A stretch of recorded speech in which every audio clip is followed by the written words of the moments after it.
Vous êtes-vous jamais demandé pourquoi votre profondeur dérange les autres? Pourquoi plus vous pensez, moins vous trouvez votre place?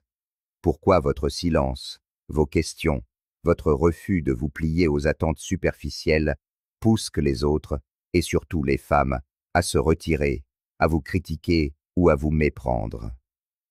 Søren Kierkegaard a écrit un jour: les gens exigent la liberté de parole pour compenser la liberté de penser qu'ils utilisent rarement. Mais vous pensez. Et c'est là, précisément, le problème. Vous n'êtes pas dangereux parce que vous êtes agressif. Vous êtes dangereux parce que vous refusez d'être prévisible. Et dans un monde où la prévisibilité est confondue avec la sécurité, l'homme intelligent devient une menace par sa simple existence. Les relations modernes sont bâties sur le confort, non sur la vérité. Mais l'homme intelligent est allergique aux illusions. Il arrache les masques. Il se demande pourquoi l'amour semble si transactionnel. Il remarque la performance dans le regard des gens, la dissonance entre ce qui est dit et ce qui est ressenti. Et Kierkegaard nous a prévenus: la foule, c'est le mensonge. Quand un homme refuse d'être englouti par la foule, quand il choisit sa propre voie de sens, de solitude et de réflexion, il brise le cadre même sur lequel la société s'appuie pour maintenir les gens passifs et émotionnellement dociles. Les femmes ne craignent pas les hommes intelligents pour leur esprit. Elles les craignent parce qu'elles ne peuvent les maîtriser, parce que l'homme intelligent ne dépend pas de la flatterie pour se sentir désiré. Il n'a pas besoin de validation pour se sentir masculin. Il ne joue pas à la marionnette, juste pour être choisi. Il ne poursuit pas, car il voit que la plupart des poursuites sont enracinées dans l'illusion, et non dans l'amour. Et quand il aime avec une clarté terrifiante, non pour le confort, mais pour la révélation. Une telle présence, aiguë, discernante, existentiellement honnête et rare. Et ce qui est rare est souvent rejeté avant d'être respecté. Kierkegaard a beaucoup écrit sur le concept du désespoir, mais pas comme la plupart des gens le comprennent. Il l'appelait la maladie à la mort. Un homme qui ignore être étranger à son vrai moi. Et c'est ce que la culture moderne craint le plus chez les hommes, qu'ils puissent se réveiller de la performance, qu'ils cessent d'être charmants pour devenir conscients. Car un homme conscient ne peut être séduit ni par les applaudissements, ni par le chaos émotionnel. Un homme conscient n'est plus mu par le besoin d'être aimé. Et quand un homme cesse d'avoir besoin d'être aimé, il devient libre. Et quand un homme devient libre, il devient dangereux. Demandez-vous pourquoi vous vous sentez incompris dans chaque pièce où vous entrez. Pourquoi vous sentez les gens mal à l'aise face à votre silence? C'est parce que la plupart des gens, surtout dans ce monde avide d'attention, tirent de leur identité du fait d'être vus. Mais l'homme intelligent, il tire son identité du fait de voir. Et voir en profondeur met les autres mal à l'aise, surtout quand ils essaient de se cacher. Kierkegaard disait: la vie ne peut être comprise qu'en regardant en arrière, mais elle doit être vécue en regardant en avant. Et les hommes intelligents vivent en regardant en avant, mais ils observent toujours, disséquant, comprenant la structure de tout: le pouvoir, l'émotion, la séduction, la peur. Alors que se passe-t-il quand un homme n'est plus séduit par la surface, quand il cesse d'être enchanté par les jeux? Il devient insaisissable, non pas parce qu'il est froid, mais parce qu'il est entier. Et cette intégrité menace l'économie des rencontres modernes, où la confusion est une monnaie et l'imprévisibilité émotionnelle est prise pour de la passion. Kierkegaard le savait. Il a quitté la seule femme qu'il ait jamais aimée, non par manque de sentiments, mais parce qu'il en avait trop. Parce qu'il savait que vivre authentiquement signifiait rejeter les rôles que la société assigne, même si cela devait lui coûter tout. Homme, écoutez attentivement. Plus vous devenez intelligent, plus vous risquez de vous sentir isolé. Ce n'est pas un échec, c'est le prix de l'éveil. Vous effrayez les gens non parce que vous êtes méchant, mais parce que vous êtes non formaté. Et un homme qui ne peut être formaté ne peut être contrôlé. Et c'est la plus grande menace pour tout système bâti sur la manipulation, y compris les systèmes romantiques. La plupart des gens ne cherchent pas l'amour. Ils cherchent l'utilité. Ils veulent que vous serviez un rôle. Pourvoyeur, amuseur, protecteur, marionnette. Mais l'homme intelligent sort de ces cadres. Et ce faisant, il devient invisible pour ceux qui y sont encore enfermés. Kierkegaard appelait cela le saut de la foi. Quitter la sécurité des rôles, des systèmes et des attentes superficielles, et marcher seul. Aimer la vérité plus que le confort. Choisir le désespoir, s'il est honnête, plutôt qu'un bonheur factice. Et ce saut vous coûtera. Il vous dépouillera. Mais il vous éveillera aussi. Parce qu'une fois que vous voyez, une fois que vous voyez vraiment, vous ne pouvez plus jamais ne pas voir. Et votre intelligence, si elle est enracinée dans la conscience de soi, et pas seulement dans l'information, vous transformera d'un homme qui cherche la validation en un homme qui cherche Dieu, ou le sens, ou la paix. Et cela est terrifiant pour les autres, et parfois même pour vous-même, car ce qui vient ensuite n'est pas pour les âmes sensibles. Kierkegaard a dit un jour, « Oser, c'est perdre pied momentanément. Ne pas oser, c'est se perdre soi-même. » Et la plupart des hommes se sont déjà perdus, non par manque d'intelligence, mais parce qu'ils ont été entraînés à s'en excuser. On vous dit d'adoucir vos mots, d'atténuer vos intuitions, de prétendre que vous ne voyez pas ce qui manque. Sourire quand quelque chose est faux, rire quand quelque chose est superficiel, rester silencieux quand quelque chose ne va pas. On vous apprend à être agréable pour être accepté. Mais une acceptation qui exige la mort de votre essence n'est pas une acceptation. C'est de l'assimilation. Et l'homme intelligent qui refuse de s'assimiler devient une menace, non seulement pour les femmes, mais pour tous ceux qui profitent de son silence. Vous les effrayez non parce que vous êtes agressif, mais parce que vous êtes précis. Parce que lorsque vous parlez, vos mots ont du poids. Parce que lorsque vous regardez quelqu'un, il se sent vu. Pas flatté, vu. Et être vu est insupportable pour ceux qui portent encore des masques. La plupart des gens ne veulent pas de connexion. Ils veulent du confort. Ils veulent le renforcement de leurs illusions. Mais l'homme intelligent démantèle les illusions partout où il va, même en amour, surtout en amour. Car pour lui, l'amour n'est pas un jeu, ni une lutte de pouvoir, ni une mise en scène de blessures d'enfance non résolues. Pour l'homme intelligent, l'amour est vérité, et la vérité n'est pas toujours agréable. Elle est réelle. C'est pourquoi vous rencontrez de la résistance. C'est pourquoi on vous répond par la confusion, voire l'hostilité, parce que votre présence menace le système qui récompense la performance. Vous ne suppliez pas, vous ne poursuivez pas, vous ne vous expliquez pas 10 fois juste pour être compris. Vous vous éloignez, non par colère, mais parce que votre âme refuse d'être vendue au plus offrant de la convenance. Et ce genre d'homme, calme, ancré, intérieurement souverain, est plus terrifiant que n'importe quel tyran, parce qu'il ne réagit pas. Il choisit. Et choisir de manière authentique, consciente, est la plus grande rébellion qui reste dans ce monde. Vous voulez savoir pourquoi les hommes intelligents effraient les femmes modernes? Ce n'est pas parce que les femmes sont superficielles. Ce n'est pas parce qu'elles sont malveillantes.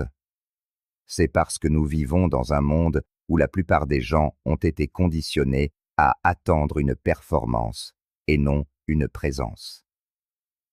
Et l'homme intelligent ne peut pas feindre la présence. Il se présente entièrement, ou pas du tout. Et la plupart ne sont pas prêts pour une telle plénitude. C'est trop brut, trop non filtré, trop exigeant en termes de conscience de soi. Et la plupart des gens hommes et femmes confondus, préfèrent rester confortablement endormis plutôt que de se réveiller à leurs propres contradictions. La vie de Kierkegaard fut un testament à ce paradoxe. Il aimait Regina Olsen, mais il l'a quittée, non par manque de sentiments, mais parce qu'il en ressentait trop. Il savait que son chemin était solitaire, que son monde intérieur était trop vaste, trop turbulent pour s'ancrer à quelqu'un d'autre. C'est le paradoxe de l'homme intelligent. Il aspire à l'intimité, mais pas au prix de son intégrité. Il désire la connexion, mais refuse de jouer un rôle pour l'obtenir. Il est prêt à marcher seul, plutôt que de diluer son essence, juste pour être désiré. Ce n'est pas de l'arrogance, c'est de l'alignement. Et cela terrifie les gens, car au fond, tout le monde veut être choisi. Mais l'homme intelligent, lui, veut être rencontré. Et être rencontré exige que l'autre soit aussi entier, qu'il ait traversé ses propres feux, qu'il ait désappris ses propres mensonges. Et comme la plupart n'y sont pas prêts, il vous qualifie de distant, difficile, froid. Mais la vérité, c'est que vous n'êtes pas froid, vous êtes clair. Vous ne détestez pas les femmes. Vous refusez simplement d'adorer les illusions. Vous ne détestez pas l'amour. Vous refusez simplement d'appeler la dépendance amour. Vous en avez trop vu pour jouer à l'aveugle, et c'est ce qui les effraie. Vous n'êtes pas manipulable. Vous n'êtes pas prévisible. Vous n'attendez pas qu'on vous dise qui être. Kierkegaard a dit « La forme la plus courante de désespoir est de ne pas être qui l'on est. » Mais vous, si vous écoutez jusqu'ici, vous êtes différent. Vous voulez savoir qui vous êtes au-delà du bruit, au-delà des rôles, au-delà du besoin d'approbation. Et ce voyage vous coûtera votre popularité. Il vous coûtera votre confort. Il pourrait même vous coûter l'amour. Mais ce que vous gagnez en retour est bien plus puissant. L'individualité, la souveraineté, la santé mentale. Vous cesserez de chercher quelqu'un pour vous compléter, parce que vous ne vous sentirez plus incomplet. Et c'est à ce moment-là, mon frère, que vous deviendrez vraiment dangereux, non pas pour les autres, mais pour le système qui prospère sur les hommes brisés. Parce que plus nous allons en profondeur, plus tout commence à s'effilocher, surtout les mensonges qu'on vous a racontés sur ce que signifie être un homme aux yeux du monde. Kierkegaard n'était pas intéressé par le succès tel que la société le définit. Il a écrit « Le plus grand des hasards, se perdre soi-même, peut se produire très tranquillement dans le monde, comme si de rien n'était. » Oui, et c'est précisément ce qui est arrivé à tant d'hommes. Une disparition silencieuse, pas physique, pas bruyante, mais spirituelle. Les hommes se sont perdus en essayant d'être agréables, charmants, d'être ce que la pièce attendait d'eux, jusqu'au jour où ils se regardent dans le miroir et voient un étranger. Pour l'homme intelligent, la comédie ne dure jamais longtemps. La tension monte en lui. Il commence à remarquer que ce que les autres appellent confiance est souvent de l'arrogance, que ce qu'ils appellent amour est souvent de la dépendance, que ce qu'ils appellent alchimie n'est souvent qu'un trauma parlant sa langue maternelle. Il commence à voir. Et une fois que vous voyez, vous souffrez. C'est le prix de la conscience. Vous souffrez parce que vous n'êtes plus à votre place. Vous souffrez parce que vos questions gâchent les fêtes, parce que votre clarté offense le confort, parce que votre besoin de vérité repousse ceux qui sont accros à la performance. Et c'est là que le paradoxe kierkegaardien s'installe. Soit vous vous trahissez pour être accepté par le monde, soit vous trahissez le monde pour rester fidèle à vous-même. La plupart des hommes empruntent le premier chemin. C'est plus facile. C'est loué. Mais c'est une mort lente. L'homme intelligent, s'il est courageux, choisit le second, et dans ce choix, il commence à vivre. Pas confortablement, pas en sécurité, mais honnêtement. Et cette honnêteté se manifeste en tout. Sa façon de parler, de fréquenter, de travailler, de croire, de s'éloigner. Et le monde punit ce genre d'homme, parce qu'un homme qui ne peut être séduit par la foule devient un miroir pour tous ceux qui y sont encore piégés. Parlons des relations. Pourquoi une femme se sent-elle mal à l'aise avec un homme intelligent? Non pas parce qu'il ne se soucie pas d'elle, mais parce qu'il s'en soucie différemment. Il ne poursuit pas, il observe, il ne flatte pas, il écoute, il ne répond pas à chaque signal émotionnel comme un chien dressé. Il choisit ses réactions avec une précision chirurgicale. Cela le rend mystérieux, et le mystère terrifie les gens qui ont besoin d'un renforcement émotionnel constant. L'homme intelligent n'est pas absent, il est sélectivement présent. Et cette sélectivité est perçue comme un rejet par ceux qui sont habitués à être adorés sans effort. Mais lui, il n'adore pas, il discerne. Parce que l'intelligence, combinée à la clarté émotionnelle, devient une vision à rayon X spirituel. Vous voyez à travers les sourires, les jeux, la flatterie. Et ce genre de regard déstabilise quiconque se cache encore.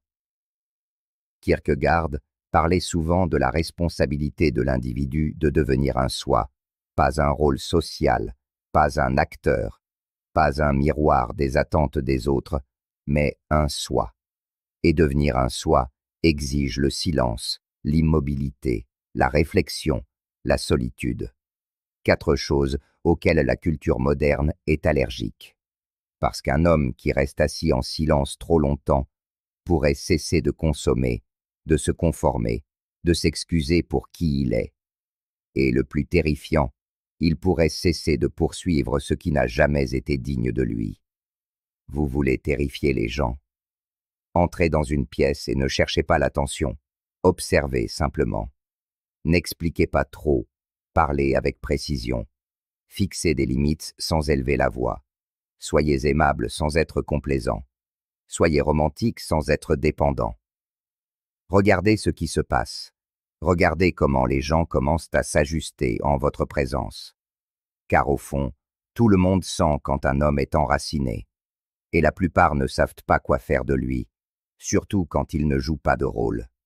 C'est le secret des hommes intelligents. Ils ne jouent pas de rôle, et c'est ce qui les rend dangereux. Kierkegaard a écrit « Dès que vous m'étiquetez, vous me niez ».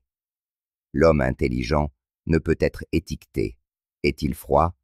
Non, il est maître de lui. Est-il arrogant? Non, il se respecte. Est-il distant? Non, il discerne. Mais les étiquettes sont plus faciles que la réflexion. Alors le monde le réduira à tout ce qui rend sa clarté moins menaçante. Mais ne vous laissez pas ébranler. Laissez cela vous affûter. Laissez cela approfondir votre solitude. Laissez cela fortifier votre chemin. Vous n'avez pas été conçu pour être agréable. Vous n'avez pas été fait pour supplier. Vous n'avez pas été dessiné pour être la zone de confort de tout le monde. Vous avez été fait pour devenir un homme au sens kierkegaardien, conscient, fidèle à la vérité, prêt à marcher seul dans la tempête si c'est ce qu'il faut pour garder votre âme intacte. Alors, avançons plus loin dans la tempête. Kierkegaard nous a prévenus. La foule, c'est le mensonge. Et pourtant, la plupart des hommes cherchent encore la validation de la foule. Ils mesurent leur valeur au nombre de cœurs qu'ils peuvent gagner, de sourires qu'ils peuvent susciter, de personnes qui applaudissent quand ils parlent. Mais ces applaudissements sont un piège, car ils vous apprennent à vous façonner selon ce qui plaît aux autres, et non selon ce qui est réel en vous. Et voici la vérité qu'on ne vous a pas dite. Plus vous deviendrez intelligent, moins vous recevrez d'applaudissements. Parce que vous ne jouez plus pour la foule, vous jouez pour votre âme. Et la plupart des gens n'applaudissent pas pour ça. Ils vous dévisagent, ils questionnent, ils se rétractent. Vous effrayez les gens non parce que vous êtes cruel, mais parce que vous êtes clair. Dans une culture bâtie sur le bruit, votre silence est dérangeant. Dans un monde bâti sur la stimulation, votre immobilité est troublante. À une époque de disponibilité constante, votre refus d'être convoqué émotionnellement sur commande ressemble à une rébellion. Et c'en est une. C'est la rébellion d'un homme qui a reconquis son esprit, son cœur et son attention. Vous ne devez une réaction à personne. Vous ne devez à personne votre confusion. L'homme intelligent ne s'explique pas à ceux qui sont déterminés à mal le comprendre. Avez-vous remarqué à quelle vitesse les gens deviennent mal à l'aise lorsque vous cessez de trop partager, lorsque vous commencez à protéger vos pensées, lorsque vos yeux en disent plus que vos mots? C'est l'énergie d'un homme qui n'essaie plus d'être compris par tout le monde. Et ce genre d'homme terrifie non seulement les femmes, mais la société dans son ensemble. Car la société prospère lorsque les hommes sont distraits, dépendants, lorsqu'ils sont en chasse. Mais l'homme intelligent ne chasse pas, il choisit. Et ce choix, la délibération calme d'un homme qui connaît sa valeur, le rend illisible, insaisissable, intouchable. Kierkegaard l'appelait l'individu singulier, l'homme qui s'est séparé de la foule, non par arrogance, mais par authenticité. Il marche seul, mais pas parce qu'il est antisocial.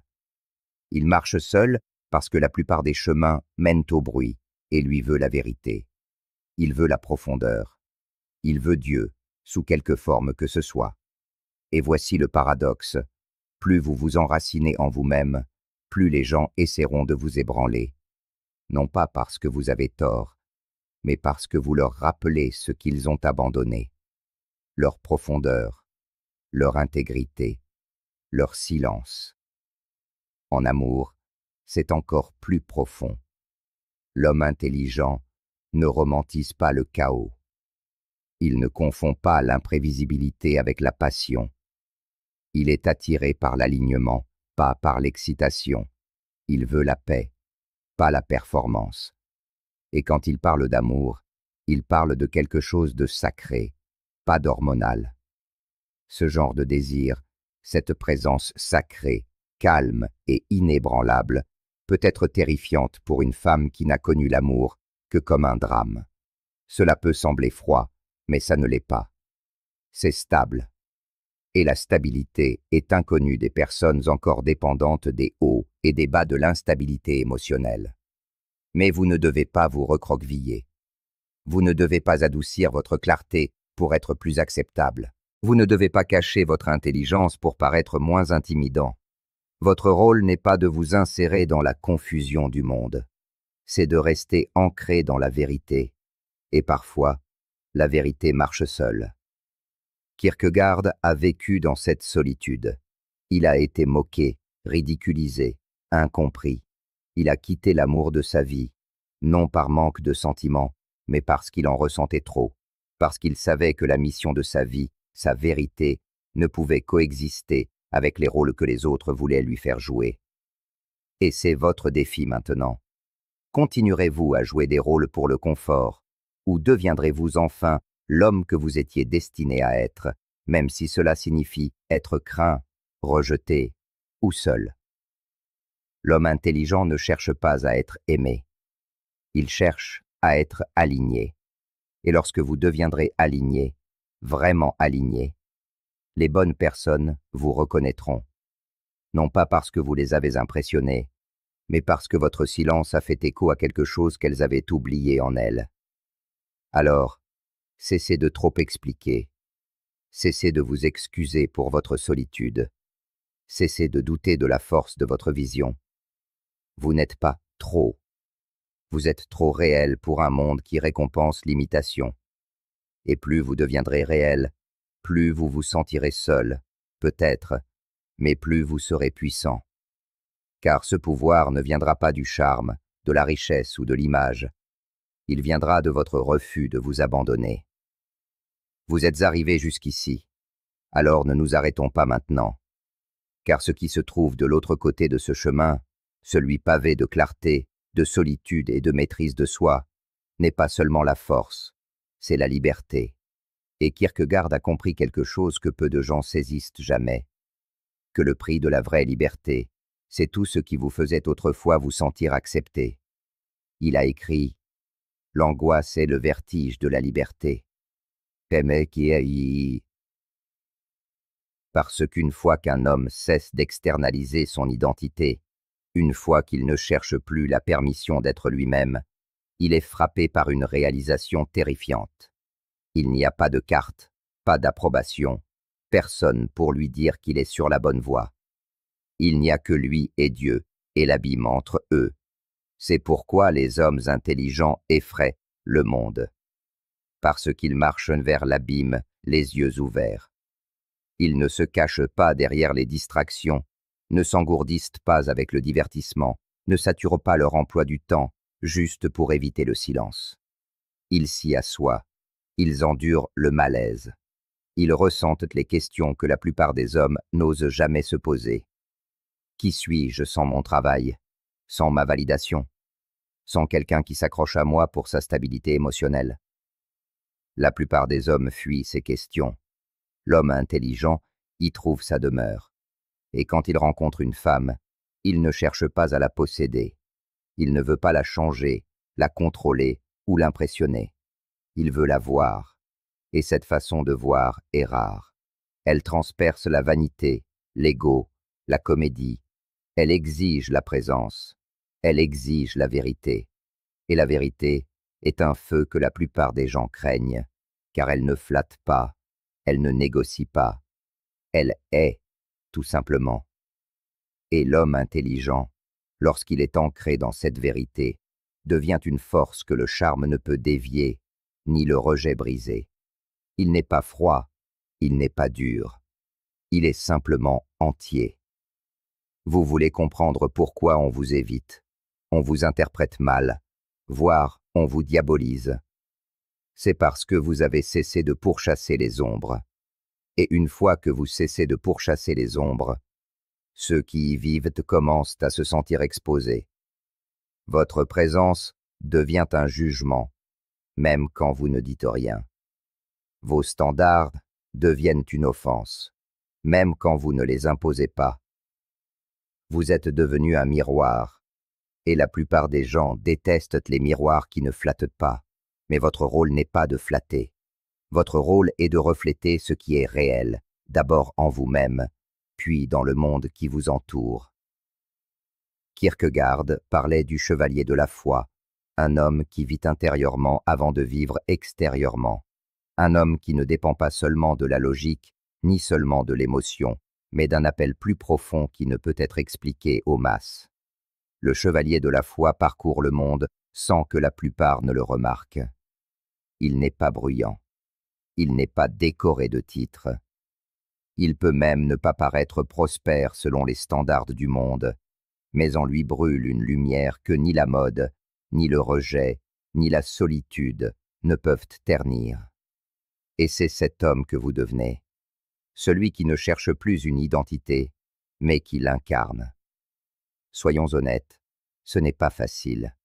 Vous perdrez des gens, vous douterez de vous-même. Vous affronterez de longues nuits où le silence est si assourdissant qu'il ressemble à un cri. Vous vous demanderez si quelque chose ne va pas chez vous, parce que vous ne pouvez plus apprécier les choses qui vous exaltaient autrefois. Vous quitterez des relations qui semblaient être un foyer, pour réaliser qu'elles n'étaient que des maisons bâties sur le sable. Mais vous ressentirez aussi quelque chose de nouveau, une paix étrange et nouvelle, une quiétude dans votre âme, qui ne vient pas du fait d'être aimé, mais d'être en accord avec vous-même. Et cette paix, cet alignement, cette intégrité profonde et résonante vaut tout ce que vous avez perdu. Alors, sachez-le, vous n'êtes pas trop silencieux, pas trop profond, pas trop intense. Vous n'êtes pas trop, vous devenez entier. Et dans un monde fragmenté, la plénitude est terrifiante, car elle ne peut être ni manipulée, ni séduite, ni achetée. Et surtout, elle ne peut être ignorée. Vous n'êtes pas brisé, vous êtes en devenir. Et ce que vous devenez est la chose même que le monde recherche désespérément et craint en même temps. Un homme qui ne peut être ébranlé par les mensonges, pas même ceux qu'il se racontait à lui-même. Kierkegaard croyait que chaque homme, au plus profond de son âme, est appelé à devenir plus que ce que le monde attend. Pas plus en statut, pas plus en renommée, mais plus en vérité. Ce qui me manque réellement, c'est de voir clair dans mon esprit sur ce que je dois faire, non sur ce que je dois savoir. Voilà l'essence de votre transformation. Il ne s'agit pas de savoir plus, il s'agit de devenir plus. Devenir quoi? Un homme qui n'est plus défini par les réactions, les attentes ou les désirs fugaces, mais par l'engagement éternel à devenir entier, quel qu'en soit le prix. À présent, vous avez probablement ressenti le poids de ce chemin, la douleur de la solitude, la piqûre de l'incompréhension, l'épuisement d'être le seul dans la pièce à voir clair, tandis que les autres jouent aux aveugles. Mais laissez-moi vous dire quelque chose que peu de gens diront. Cette douleur que vous ressentez est sacrée. Cette solitude, elle n'est pas votre ennemi, c'est votre terrain d'épreuve. Car une fois que vous avez appris à marcher seul, à vous asseoir en silence, à observer sans réagir, à aimer sans vous perdre, alors, et seulement alors, vous devenez véritablement intouchable. L'homme intelligent qui incarne les vérités de Kierkegaard ne craint pas le rejet, car il ne vit plus dans la quête d'être choisi. Il s'est choisi lui-même, et cela change tout. Cela change votre façon d'aimer. Vous cessez de chercher quelqu'un pour combler votre silence et commencez à chercher quelqu'un qui le respecte. Cela change votre façon de travailler. Vous cessez de jouer un rôle pour un salaire et commencez à construire quelque chose qui reflète votre essence. Cela change votre façon d'exister, car vous n'êtes plus mu par la fuite, mais par l'alignement. Et cet alignement vous rend rare, non pas parce que vous êtes devenu meilleur que quiconque, mais parce que vous avez osé affronter ce que la plupart des hommes ne font jamais, la lumière insoutenable de votre propre potentiel. La plupart des gens la fuient. Ils se contentent de peu, ils se rabaissent, ils se conforment. Mais vous avez écouté le murmure. Vous l'avez suivi à travers le brouillard, à travers les peines de cœur, à travers le ridicule, et maintenant vous êtes là. Pas parfait, pas sans défaut, mais libre. Et cette liberté, aussi discrète soit-elle, parle plus fort que n'importe quelle performance. Vous avez appris à vous éloigner lorsque quelque chose insulte votre âme. Vous avez appris à dire non, non pas pour blesser, mais pour vous protéger. Vous avez appris que la paix ne se trouve pas dans la présence des autres, mais dans l'absence de trahison de soi. Vous avez appris que l'amour n'est pas une transaction, c'est un miroir, et que la femme digne de votre profondeur n'est pas celle qui flatte votre surface, mais celle qui voit votre silence et choisit de rester quand même. Et peut-être viendra-t-elle, peut-être pas, mais dans tous les cas, vous n'attendrez pas dans le désespoir. Vous suivrez votre chemin, seul s'il le faut. Entier, quoi qu'il arrive. Kierkegaard a vécu une vie de solitude, mais pas de chagrin. Sa douleur est devenue écriture. Ses questions sont devenues feu. Et ses écrits, ils sont devenus la carte pour des hommes comme vous, des hommes qui ressentent trop, pensent trop profondément et refusent de jouer la comédie pour être approuvés. Alors si vous êtes incompris, c'est bien. Si vous êtes craint, c'est bien. Si on vous qualifie de froid, d'arrogant, de distant, c'est bien. Cela signifie que vous avez cessé d'être digeste. Cela signifie que vous avez cessé de vivre à la surface. Cela signifie que vous avez commencé à compter. Parce qu'en fin de compte, le monde n'a pas besoin de plus de gentils garçons. Il n'a pas besoin de plus de charme. Il n'a pas besoin de plus de marionnettes. Il a besoin d'hommes, de vrais hommes qui savent qui ils sont, qui marchent en silence, qui aiment sans se perdre, qui parlent quand cela compte, et disparaissent quand ce n'est pas le cas. Des hommes si enracinés dans leur vérité que rien, pas même l'amour, ne peut les en faire dévier. Et si vous êtes cet homme, ou en train de le devenir, alors sachez ceci. Vous ne plairez pas à tout le monde, mais vous serez inoubliable pour les rares qui vous verront. Vous ne serez pas adulé par la foule, mais vous serez respecté par les âmes rares.